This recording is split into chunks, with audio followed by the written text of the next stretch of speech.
Con las exposiciones, yo soy el doctor Enrique Ponce. Vamos a exponer ahora intoxicación por benzodiazepinas y antidepresivos. A ver, los que, bueno, obviamente ya todos están haciendo prácticas, ¿no? Y no sé si en sus guardias les habrá llegado un paciente intoxicado por diazepam, clonazepam o algún antidepresivo. Ninguno. Bueno, como son medicamentos de prescripción, normalmente no llegan muchos pacientes. Más se ven pacientes con intoxicación pues por envenenamiento, ¿no? Por carbamato, por organofosforato, que es mucho más frecuente, más accesible y mucho más barato. Entonces, no es tan frecuente, pero en otros países, Europa y Estados Unidos, pues son mucho más frecuentes debido a la mayor incidencia de trastornos de ansiedad, de depresión. Entonces, el mayor diagnóstico de estas enfermedades pues hace de que este medicamento esté más a la mano y por ende pues las intoxicaciones sean mucho más frecuentes. A ver.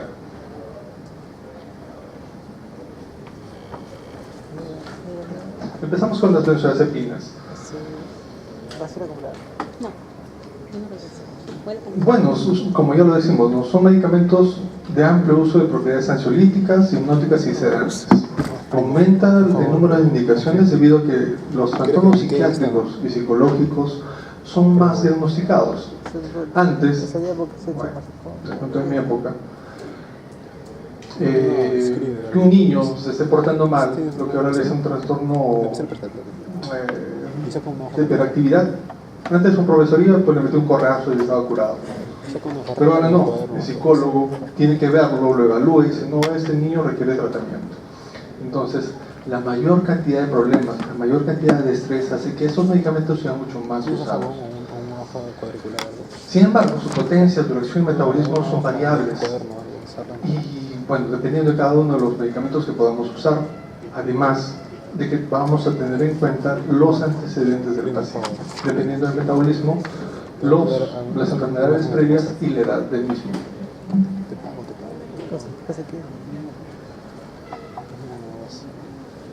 Dentro de la gran gama de indicaciones de las benzodiazepinas, pues está el insomnio, trastornos de ansiedad, fobia, pánico, convulsiones, trastornos musculares y también en anestesiología la premedicación anestésica. En emergencia también lo usamos cuando vamos a intubar a un paciente. Los que han podido ver las situaciones en las emergencias ven que usamos normalmente midazolam, fentanilo y lidocaína, ¿no? Entonces sí usamos benzodiazepinas para la sedación. ¿Por qué? Porque nos ayuda bastante a acoplar al paciente como premedicación y que el paciente olvide lo que está pasando. Vamos a ver más adelante de uno de sus efectos, que es la amnesia.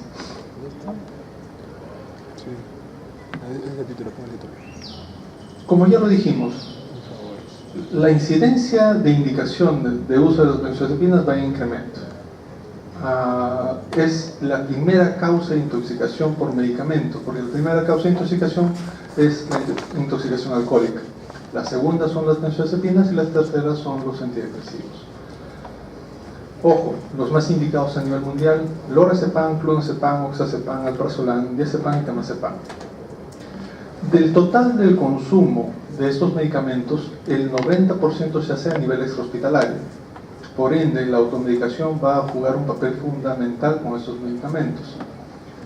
Y, en general, por fines terapéuticos, las mujeres consumen mucho mayor cantidad de ansiolíticos, de benzodiazepinas que los varones, son entre 12 y 27%.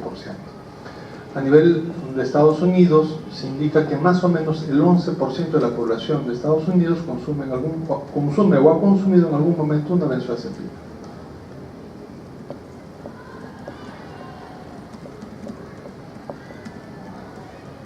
Sin embargo, debido a esta gran cantidad de toma de estas medicinas, normalmente la mayoría de los pacientes no se mueren. ¿Por qué? Porque toleran muy bien cuando lo ingiere vía oral, que tome 50, 60, 70 pastillas, sus umbrales de toxicidad son muy altos. Entonces, por ende, la mortalidad por una intoxicación solamente por benzodiazepinas es muy baja. Sin embargo, muchas veces se acompaña de algún otro medicamento. Vemos al paciente con intento suicida que va y busca las medicinas de la abuelita. Entonces busca las medicinas de la abuelita y la abuelita por recibir mirtazapina, sertralina, mitriptilina y por ahí un clonazepam. Entonces se toma varias pastillas y esa combinación es la que lo hace letal. Y encima de eso va y se toma, no sé, un pisco. Entonces esas complicaciones, el incremento, la polifarmacia y el incremento de alcohol hace que sí exista una alta tasa de mortalidad cuando es combinado.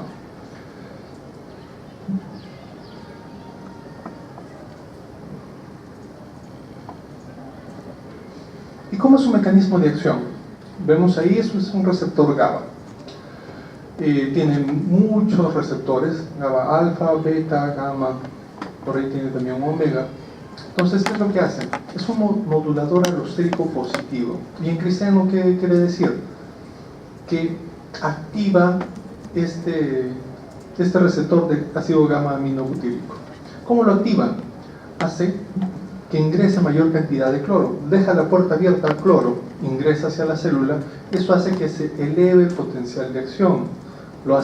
Lo hiperpolariza y hace que su umbral de excitación sea mucho más alto. La posibilidad de poder excitar esa neurona es muy difícil y por ende el paciente se queda dormido. ¿Dónde encontramos estos receptores? En el hipocampo, en el cerebelo, en los ganglios basales, en el hipotálamo y en la médula espinal.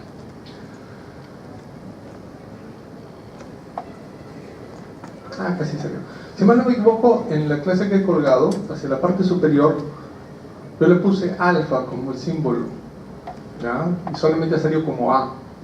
Entonces van a tener cuidado y completen, es alfa. De todos los receptores, lo que nos interesa son los receptores alfa. De los alfas se van a subdividir en dos, el alfa 1 y el alfa 2, como lo ven ahí. El alfa 1 se ubica normalmente, como dice ahí, corteza, tálamo y cerebelo. ¿Qué efectos tienen? Tiene efecto sedante, el que nos interesa, que es la amnesia anterógrada, lo que hace que una vez que nosotros pongamos la ampolla al paciente, el paciente no va a recordar nada. Entonces, eso en el momento de la intubación nos favorece, pero en otros casos, pues por eso también existen las pepeadoras, ¿no? Una pepera que, le mete un par de pastillas, pues ya al final del patrón se acuerda de lo que pasó. Acuérdense que hay incluso 100 riñones, ¿no? Anticonvulsivantes, el efecto sobre todo del diazepam, y estos se distribuyen más o menos en un porcentaje de un 60%. Entonces, de los receptores alfa 2 se ubican normalmente en el sistema límbico, en las neuronas motoras, en el cuerno dorsal de la médula espinal, sus efectos ansiolítico, miorrelajante, y aquí es el efecto de dependencia, porque cada vez que nosotros vamos dando una benzodiazepina, la siguiente vez el paciente se va a hacer más tolerante, vamos a subir la dosis y subir la dosis y subir la dosis. Entonces ahí está metido este efecto de dependencia y hace que el paciente requiera mayor cantidad de dosis porque realmente lo requiere. Su porcentaje de distribución es un 40%. ¿Por qué está pintado de azul? Eso sí no se los puse en la grabación. ¿Por qué? Porque las neuronas motoras y el cuerno dorsal de la médula espinal son las que dan el efecto miorrelajante. ¿Ya? Entonces por eso se correlaciona.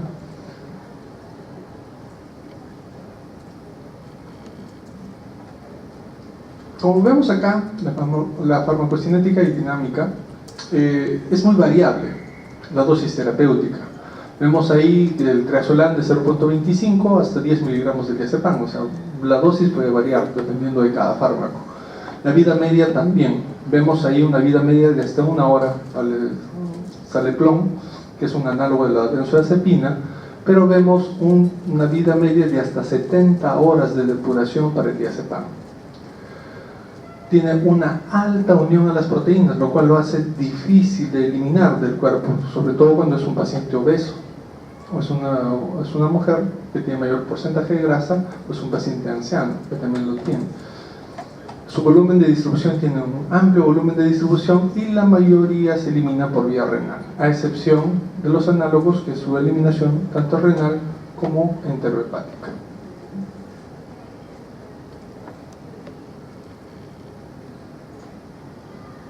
Algo similar, ¿no? Vemos acá que la vida media corta, de menos de 8 horas, por ejemplo el midazolam, una vida intermedia, el alprazolam que sí contamos y el clonazepam, entre 8 a 24 horas, y una vida media muy larga, más de 24 horas el diazepam. Entonces, dependiendo de qué haya tomado nuestro paciente, vamos a seguir el tratamiento.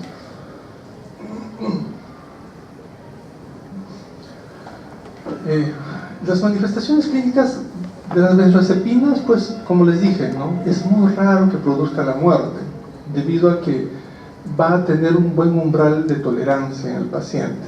Como vemos en el gráfico, en comparación con el barbitúrico, que cuando uno ingiere, no sé, fenobarbital, en 50 tabletas, poco a poco se va a deprimir y va a llegar hasta el coma y la muerte en el paciente. No así las benzodiazepinas, que son mucho más tolerantes. Puede presentar sedación, hipnosis, anestesia y muy pocas veces coma, a excepción de los que hayan tomado varios medicamentos. Su administración va a ser muy importante, porque muchas veces los pacientes ingieren gran cantidad de pastillas y el paciente no presenta mayor efecto. Eso indica la tolerancia del paciente a la medicación. Sin embargo, cuando es una medicación parenteral, sobre todo endovenosa, la acción va a ser mucho más rápida. En cambio, la vía oral va a demorar más o menos en promedio hasta 2 horas, ¿no? Que es el tiempo que se necesita para vaciar el estómago y pase a la circulación enterohepática.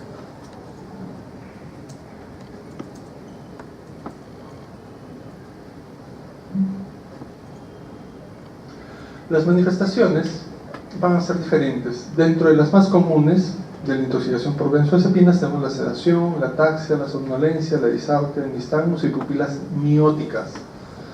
¿Ya? En niños pueden presentar náuseas y vómitos.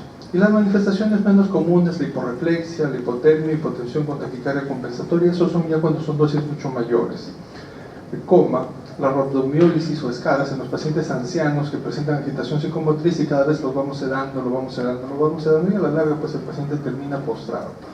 Y el compromiso respiratorio pues en las intoxicaciones mucho más graves, por lo cual sería necesario tomar una gasometría. La indicación de hipoxemia y acidosis respiratoria pues son realmente catastróficas para estos pacientes, y cuando se dan dosis muy bajas pueden presentar manifestaciones paradójicas.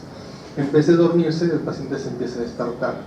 Agresión, excitación, psicosis, deterioro neurológico, sobre todo en ancianos y en niños.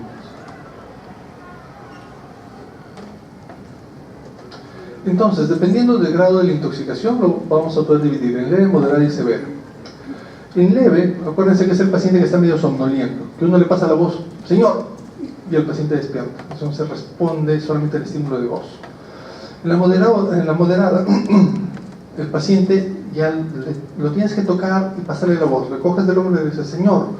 El paciente va a tratar de despertarse. Pero ya en la intoxicación severa el paciente ya no responde, el paciente está en coma, el paciente tiene que ser intubado y darle un soporte ventilatorio hasta que se estabilice. ¿Se entiende? Sí, sí.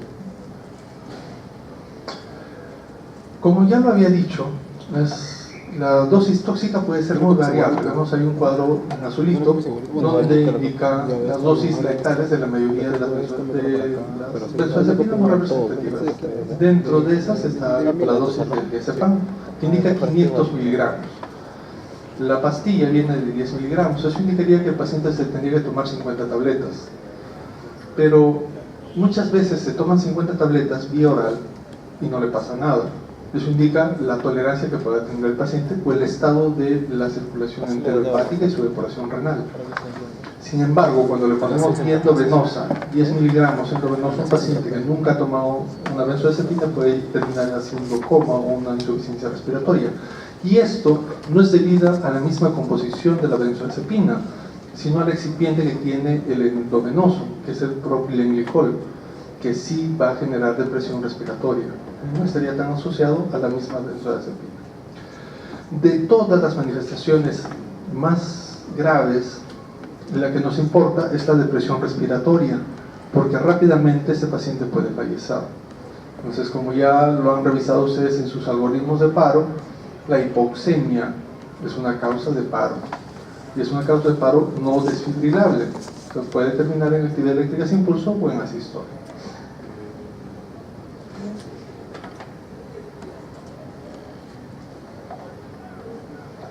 Dentro de la gran gama de exámenes que se pueda utilizar, podemos hacer el dosaje cualitativo de la benzodiazepina en orina. No nos interesa qué benzodiazepina tomó, si tomó clonazepam, lorazepam, diazepam, no nos interesa saber si es que lo tomó o no lo tomó. Entonces eso se detecta en la orina y solamente de forma cualitativa. Solamente lo hacen acá, como ya lo dijo el doctor que me precedió. Lo hacen en Psicotox, que es en la parte de la Facultad de Farmacia, en la Facultad de San Fernando. Entonces ahí sí hacen el dosaje cualitativo de las benzodiazepinas. Sin embargo, hay que tomar más exámenes a este paciente. La bioquímica basal para lograr determinar los electrolitos buscando alteraciones en el sodio, hipo o hipernatremia, es esencial para poder determinar algún trastorno neurológico asociado. Igual, la glucosa, recordemos que la hipoglicemia también va a generar depresión del sensorio, y el estado hiperosmolar con glucosa mayor de 600 también va a generar trastornos del sensorio. Entre la urea y la creatinina nos interesa más los niveles de la urea. Recordemos que existe la neuropatía urémica. Entonces, el paciente también con urea mayor de 200 pues va a presentar trastornos del sensorio. La gasometría arterial, ya lo dijimos, es necesario valorar la utilidad de la gasometría pues para buscar la acidosis respiratoria o la hipoxemia en el paciente. El citoquímico en orina para determinar los niveles de sodio, y el CPK en los pacientes que están haciendo rhabdomiólisis y se están quedando postrados. Además, una vez tomado la muestra para la orina y determinar de forma cualitativa las benzodiazepinas y tomar una bioquímica basal, tenemos que continuar los estudios para el paciente. No nos podemos quedar con los brazos cruzados, entonces vamos a solicitar una tomografía para buscar alguna lesión neurológica, un evento cerebrovascular isquémico hemorrágico asociado, y si es que esto sale negativo y tenemos un hemograma patológico con signos meningios, hacer una punción lumbar. Asociado también, si el paciente está con depresión del sensorio, puede presentar también una neumonía aspirativa. Entonces también una radiografía de tórax sería importante.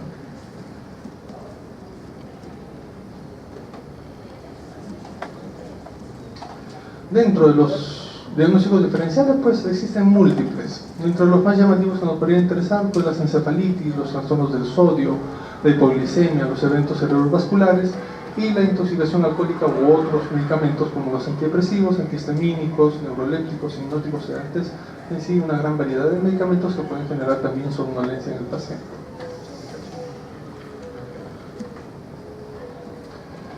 Para el tratamiento tenemos que tener en cuenta que debemos tomar dos medidas importantes. La medida de descontaminación, tratar de eliminar lo que el paciente ingirió, sea por lavado o induciendo el vómito, o si no, administrando el antídoto que es el flumacén. Sin embargo, debemos tener en cuenta que a todos nuestros pacientes debemos darle un soporte de emergencia. Una vez que el paciente ingresa en shock trauma con referencia a que ha tomado muchas pastillas de algún medicamento, se le tiene que hacer la valoración A, B, C, D. ¿Por qué? Porque hay que manejar la vía aérea en el paciente. Si el paciente está muy somnoliento, lo intubamos. Si el paciente no está ventilando, le damos soporte ventilatorio, lo conectamos a un respirador artificial o le ponemos oxígeno. Si el paciente está en shock o está hipotenso, empezamos a bolearlo con volumen, sea cloruro, sea lactato de Ringer, o sea una gelatina, una poligelina o hemacel, para que mejore la presión. Ahora, actualmente la tendencia son bolos de 250, ya no se pasa 1 litro, 2 litros, entonces damos bolos de 250 y vamos viendo la respuesta del paciente. Y después la valoración neurológica para valorar el Glasgow del paciente, y al final la exposición total para buscar alguna otra lesión asociada o descontaminar por completo al paciente.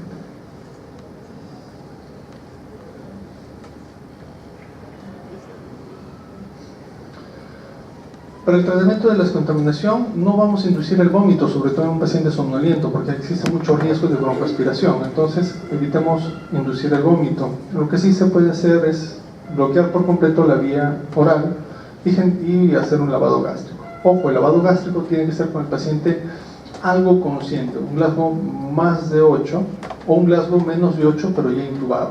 Entonces se puede hacer un lavado gástrico porque recordemos el reflejo nauseoso es muy potente. Se le va a administrar el carbón activado 1 gramo por kilo de peso en una solución del 25% vía oral o por sonda cada 8 horas durante 24 horas. Además se va a usar un catártico. ¿Qué es lo que trata de hacer el catártico? Tratar de eliminar más rápido lo que ingirió el paciente. Dos opciones, el mannitol y el sulfato de magnesio. El sulfato de magnesio a 250 miligramos por kilo, un máximo de 30 gramos en una solución al 25%, y el manitol que viene al 20%, dosis de 1 gramo por kilo, por vía oral a 5 mililitros por kilo. Ojo, la gran unión a las proteínas plasmáticas hace de que este fármaco no sea eliminado por vía renal. Entonces, así nosotros le indicamos diálisis o algún diurético, este paciente no va a eliminar la benzodiazepina, ¿ya?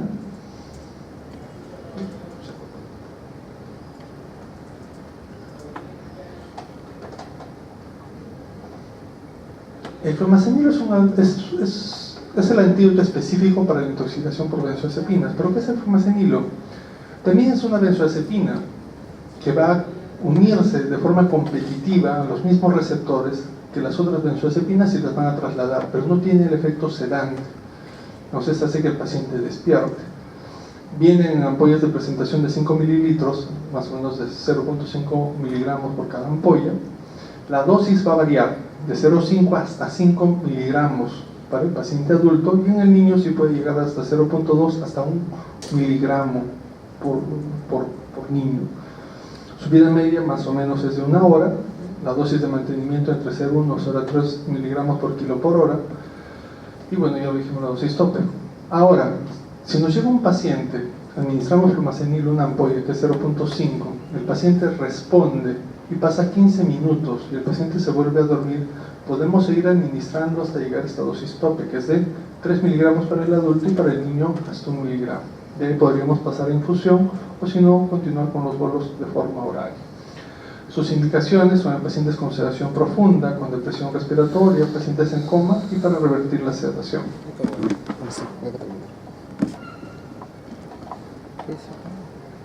Como ya lo dijimos, es un antagonista omega de las benzodiazepinas por competición con los mismos receptores. Tiene una contraindicación absoluta que debemos tener en cuenta. Si es que el paciente convulsiona y toma alguna benzodiazepina, nosotros al momento de poner el flumazenilo, obviamente el paciente va a volver a convulsionar. Entonces vamos a tener mucho cuidado al preguntar los antecedentes del paciente. Contraindicaciones relativas, dependencia de las benzodiazepinas, agitación psicomotriz, intoxicaciones mixtas.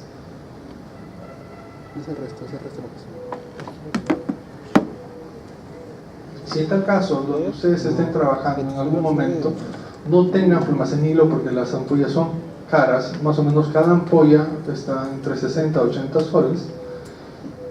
Entonces, si el familiar o ustedes no, o en su farmacia del hospital donde estén trabajando, no hay esa opción. Una opción es que lo tengan intubado y lo tengan bolseando o ventilando pues hasta que el paciente despierte. Pero si, ya lo dijimos, si es una intoxicación por diazepam, van a demorar casi 70 horas, lo que vendría a ser casi 3 días, que es demasiado tiempo.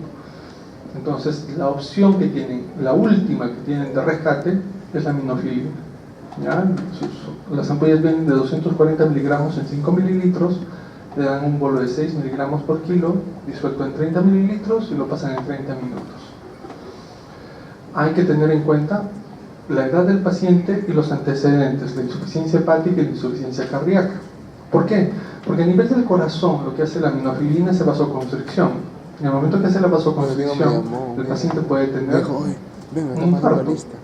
Entonces hay que oxigenar bien al paciente y hay que ver que no tenga una insuficiencia cardíaca como antecedente de infarto. Hay que tener solo esa salvedad. Y en los pacientes con enfermedad hepática, la toxicidad por aminofilina podría presentarse. Entonces, salvo esas dos salvedades, el paciente podría recibir la aminofilina como dosis de rescate.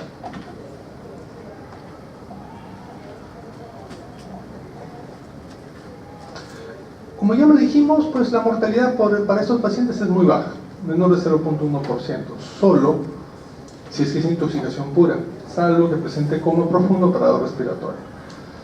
Las intoxicaciones más graves son por triazolam, alprazolam y midazolam, que son fármacos de mayor acceso, y pues el paciente en coma debe descartarse otras causas, ¿no? Trauma, eventos cerebrovasculares, hipotiroidismo, falla hepática, meningitis o estado epiléptico. Por lo general tienen muy buen pronóstico esos pacientes. Pasando a la segunda parte, la depresión es una enfermedad que realmente está afectando cada vez más a la población. se dice que es una de las enfermedades nuevas debido al nuevo trajín que tienen todas las personas, al nuevo estilo de vida, a las nuevas preocupaciones, al nuevo estatus que traten de llegar. Entonces son enfermedades que están empezando a presentarse con mayor frecuencia. Entonces las intoxicaciones por ende van a ser mucho mayores. Es la segunda causa de intoxicación farmacológica, ya lo dijimos. La primera, que no sea farmacológica, es el etanol, sobre todo en los fines de semana, universitarios, facultad de medicina, peor todavía. La primera por medicamentos, benzodiazepinas, y la segunda por antidepresivos en general. Se dividen en tres: antidepresivos tricíclicos, inhibidores selectivos de la recaptación de la serotonina o de la noradrenalina, y los inhibidores de la monoaminoxidasa. Entonces, revisemos cada uno de los tres. De los antidepresivos tricíclicos, que felizmente están ya pasando a un segundo plano, todavía los seguimos usando: la amitriptilina, la nortriptilina, la doxepina y mipramida, son los más usados a nivel nacional, ¿ya? ¿Y por qué se dice antidepresivos tricíclicos? Que tiene un anillo, como ven acá, son tres anillos, que la única diferencia para que cambie de nombre de mipramida, esipramida, trimipramida, amitriptilina, nortriptilina, son los radicales que tienen hacia el borde. Entonces, cada forma del radical hace que cambie el nombre del mismo fármaco. Por eso se le dice que es una estructura química que contiene un centro molecular de tres anillos. Esta misma forma de tres anillos lo tienen las fenotiacinas, que son fármacos para la esquizofrenia, que son neurolépticos. Entonces, sus efectos van a ser muy similares y vamos a tener en cuenta, pues, para el cuadro clínico asociado.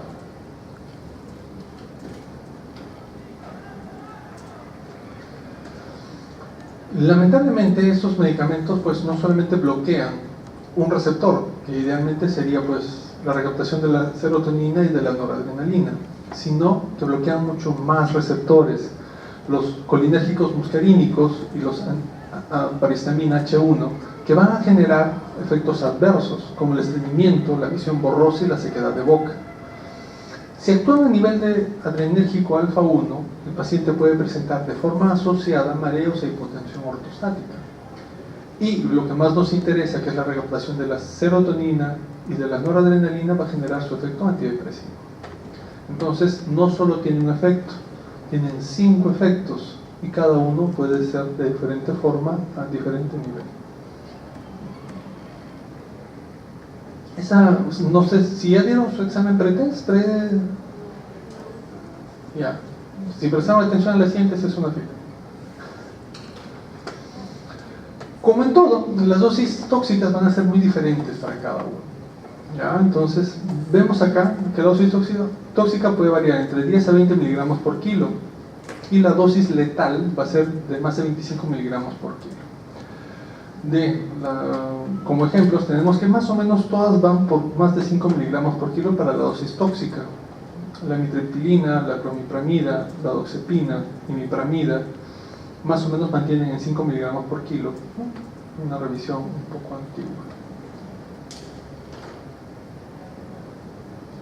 En general, su farmacocinética, pues la dosis tóxica se va a aumentar debido a que tiene un efecto anticolinérgico, y él, como todo efecto anticolinérgico, hace que el tránsito intestinal sea reducido y hace que el fármaco se absorba mucho más rápido, debido a que se mantiene más tiempo en el intestino, y eso se absorbe hasta lograr una gran absorción del medicamento.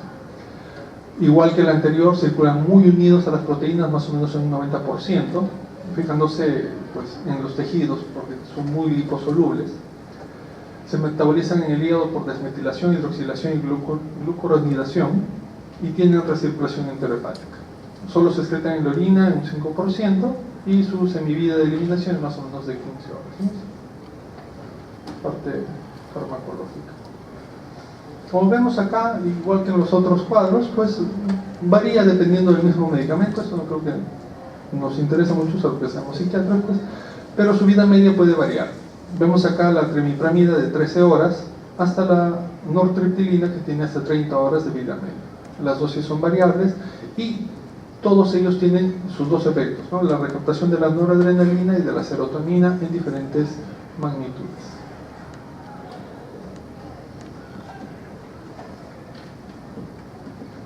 ¿Qué es lo que buscamos?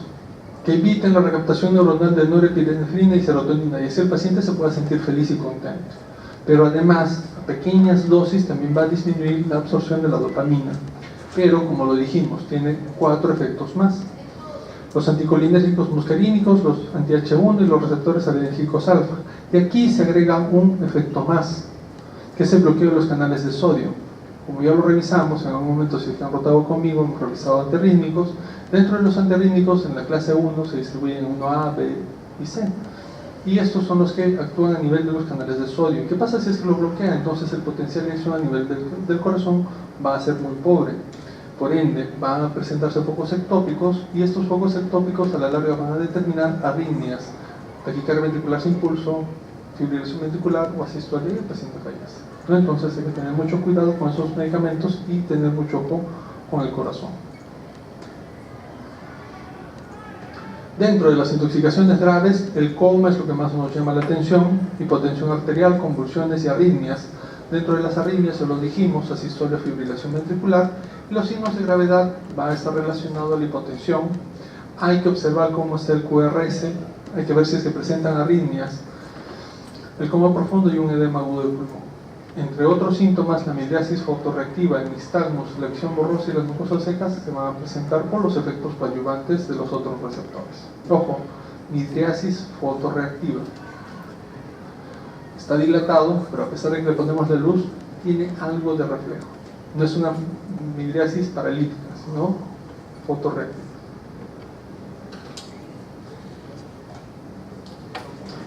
El EKG, yo sé que a ustedes les encanta la lectura del EKG. Entonces, existen características muy importantes cuando sospechamos la intoxicación por un antidepresivo tricíclico. El paciente va a presentar taquicardia sinusal. Recordemos que va a presentar hipotensión, y la taquicardia va a ser la respuesta a la hipotensión que está presentando el paciente.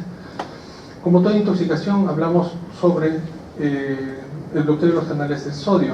Si bloquea el canal de sodio, entonces va a ser que el complejo P, PR, QRS y T se prolongue. Entonces, se prolonga el PR, se ensancha el QRS, y si se ensancha más de 100 milisegundos, puede presentar arritmias hasta en un 14% y convulsiones por un bajo gasto en un 30%, y si se ensancha más de 160 milisegundos, existe la posibilidad de que presente arritmias hasta en un 50%.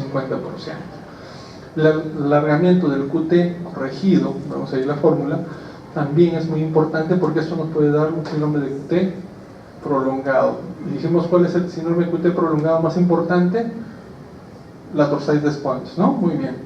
Entonces, si el paciente no se trata en ese momento, el paciente va a fallecer, ¿no? Porque es un ritmo preparo. El aplanamiento, inversión del onda T, la depresión del segmento ST, ojo, no hay elevación, se deprime. Recordemos que existen múltiples causas de depresión del ST, y dentro de los fármacos, este es uno de muy pocos fármacos que va a generar depresión del segmento ST. Bloqueos de rama y auriculoventriculares, y como dijimos, taquicardia ventricular, fibrilación ventricular o asistolia. Dentro de las arritmias que se van a presentar, se puede presentar un síndrome de Brugada. ¿Qué es el síndrome de Brugada? Es una canalopatía, ¿no?, por problemas en la conducción del sodio. Pero lo que vemos acá es la clásica aleta de tiburón en B1, ¿ya? Y en ABR. En B1 vamos a tener también la consideración de que vemos un bloqueo de rama derecha y la aleta de tiburón muy marcada en ABR. Este es un electro característico de un síndrome de Brugada, ¿ya? Del tipo 1, porque existe el tipo 2 o tipo 3, pero este es el tipo 1.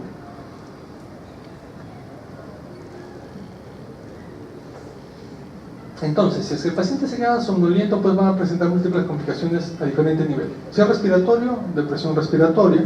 Si es que se queda dormido, se aspira y genera una neumonía aspirativa, como la de la radiografía, o pues tanto moco o saliva pasa hacia el pulmón, que genera una telectasia. Menos frecuente un distrés respiratorio y un edema agudo del pulmón. Si es a nivel neurológico, la letargia, ataxia progresiva hasta el coma, temblores, hemicronías, convulsiones, desorientación, agitación, pues es muy variado, entonces es muy inespecífico también. A nivel gastrointestinal, recordemos que existe un hipoperistaltismo, entonces el estómago se va a mantener un poco lleno, lo que nos facilitaría hacerle el lavado al paciente. Y pues también va a presentar retención urinaria con logódica.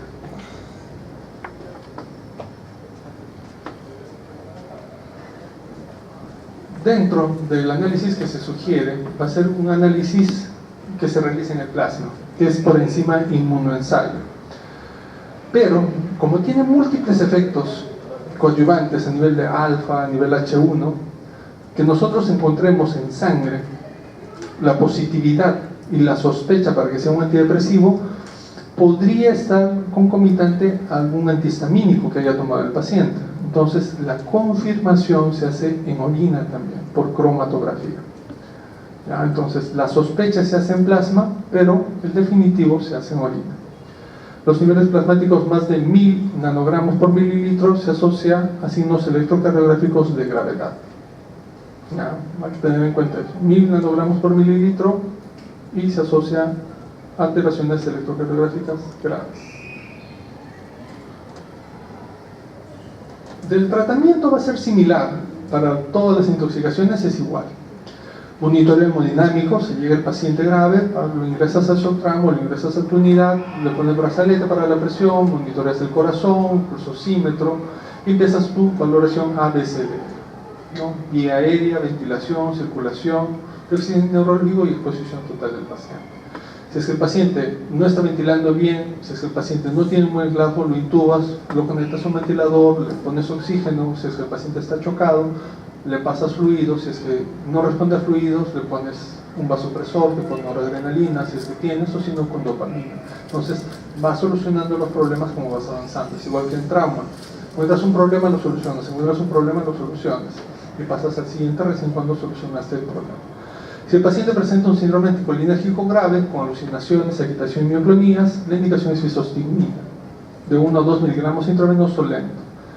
Reducimos la absorción del fármaco, como ya lo dijimos, con el carbón activado, a la misma dosis que el anterior. Y podríamos asociar también la medicación con un catártico. ¿Qué catártico hablamos? Sulfato de magnesio y mannitol. Obviamente, por su amplia unión a las proteínas séricas, pues no está indicada la diálisis ni forzar la diuresis con diuréticos. Entonces, para la toxicidad por antidepresivos tricíclicos, si tenemos compromiso del sistema cardiovascular, presenta arritmias, le vamos a dar lidocaína, porque recordemos que las arritmias ventriculares van mucho mejor con la lidocaína como primera opción, y como segunda opción va recién la amiodarona. Si el paciente presenta acidosis y esa acidosis está generando también algún trastorno de conducción, le podemos poner bicarbonato de sodio. Si el paciente tiene hipotensión, vamos a empezar primero con fluidos, y si es que no mejora con fluidos, vamos a pasar a vasopresores. Y a nivel del sistema nervioso central, si el paciente presenta convulsiones o agitación, le vamos a dar benzodiazepinas hasta que el paciente se controle. O si es que hay una depresión marcada del sistema nervioso central, vamos a esperar a que esto se vaya depurando porque no hay un antídoto específico, y lo intubamos y le damos un soporte. Recordemos que los tiempos de vida media más o menos varían en 30 horas, lo que podría ser un poco más de un día, ¿no? A diferencia de los benzodiazepinas, que sí pueden ser mucho más prolongados.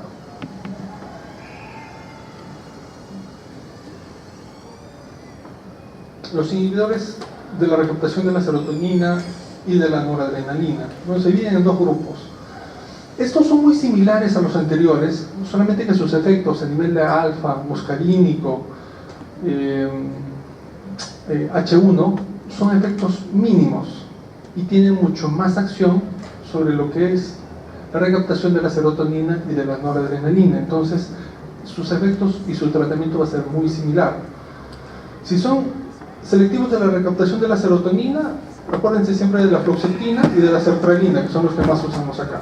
En algunos casos también el citalopram, pero de ahí es muy raro. Y de los que son inhibidores duales de la recaptación de la serotonina y noradrenalina, la venlafaxina y la duloxetina.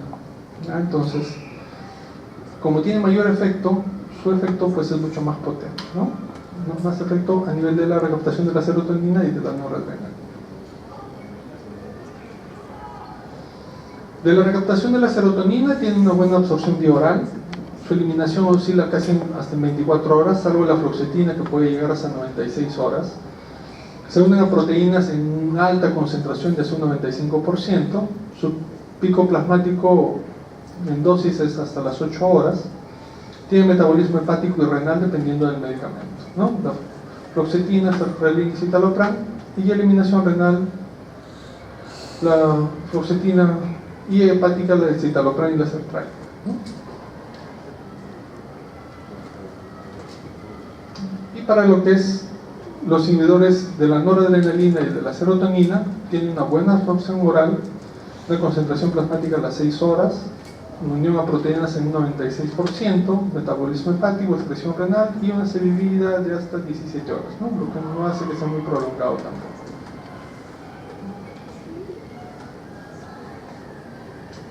Dentro de las manifestaciones son muy similares como las anteriores, ¿no?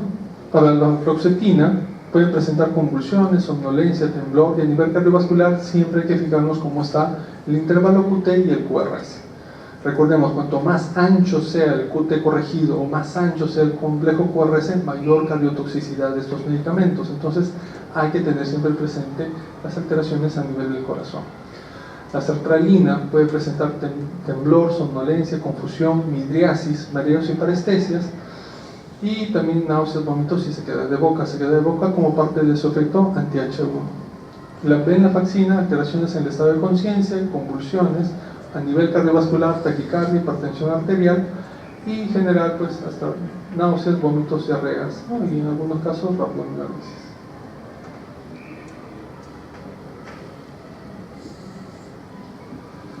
Dentro de lo que nos interesa es el síndrome serotoninérgico. Su clínica va a ser muy específica, porque a nivel del corazón va a presentar taquicardia compensatoria a una hipotensión marcada. A nivel neurológico, agitación, mioclonías, hiperreflexia, rigidez y alucinaciones, con crisis convulsiva y coma, lo cual no difiere mucho de las otras intoxicaciones. Pero a nivel general, lo que nos interesa es la hipertermia y la rhabdomiólisis que puede presentar el paciente.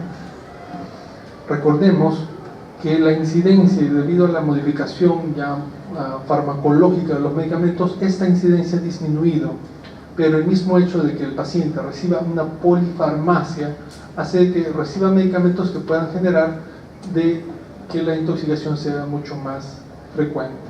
Por ejemplo, hay que tener mucho cuidado cuando un paciente que recibe un inhibidor de la recaptación de la serotonina se le agregue un antidepresivo tricíclico, levodopa, litio, meperidina, buspirona, dextrometorfano, lo que usamos para la tos, también podría ser catastrófico para este paciente, que va a aumentar su tiempo de vida media de estos medicamentos y por ende la toxicidad mucho más frecuente.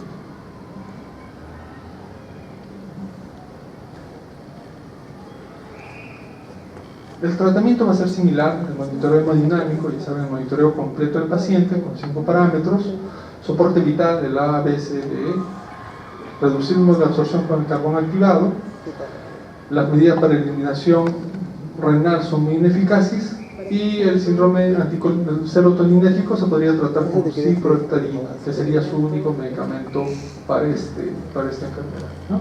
Ciproheptadina.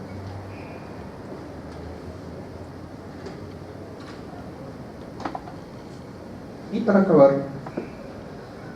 los inhibidores de la monoaminoxidasa son medicamentos que estuvieron muy de moda hace muchos años, debido a que fueron los primeros antidepresivos en crearse, pero debido a las complicaciones que presentaron, fueron sacándose poco a poco del mercado. Actualmente existen muy pocos, de los más representativos, uno específico que actúa sobre el receptor A, que es la moclobemida, que es uno de los muy pocos que persiste hasta ahora. ¿Y por qué existe muy poco? Porque el efecto antidepresivo está dado en el receptor A de la monoaminoxidasa, pero el receptor B es el que está asociado a la toxicidad por catecolaminas. Lo que quiere decir es que poco a poco las aminas endógenas se van quedando dentro de la sinapsis, y eso en algún momento va a hacer de que se genere una toxicidad cuando nosotros podamos comer algo que tenga tiramida. ¿Dónde encontramos la tiramida? En los embutidos, en el vino, ¿no? Entonces, Si uno ingería esto, la crisis hipertensiva, la hipertermia, pues podrían ser mortales para los pacientes. Entonces, por eso se desfasó muchos años los IMAO.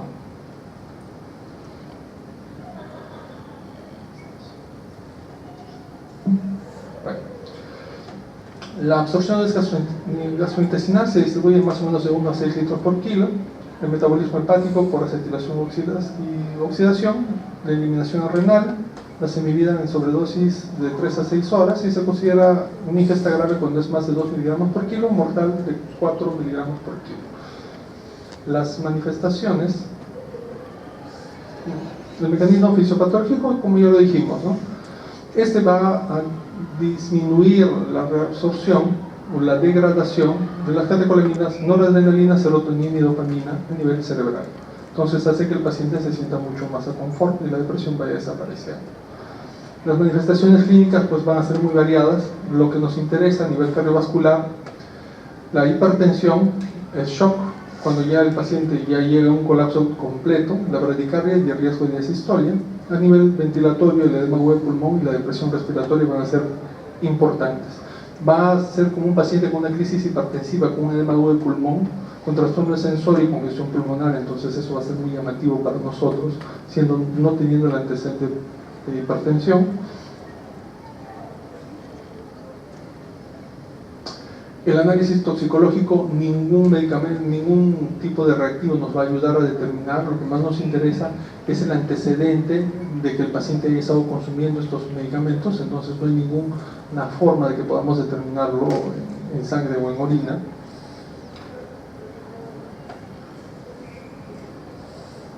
Y pues el tratamiento como en todos, ¿no? El monitoreo hemodinámico, el ABCDE, las medidas sintomáticas. Si hay excitación o convulsiones, le damos una benzodiazepina. Si hay hipotensión arterial, le damos vasopresores. Si hay hipertensión, beta-block o sinonitratos. Si hay hipertermia, el tratamiento es con dandroleno. Y pues reducimos la absorción del fármaco con carbón activado y le podemos asociar a algún catártico. Además, recordemos que por su gran unión a las proteínas, pues también es muy poco de eliminación por diálisis. Y eso sería todo.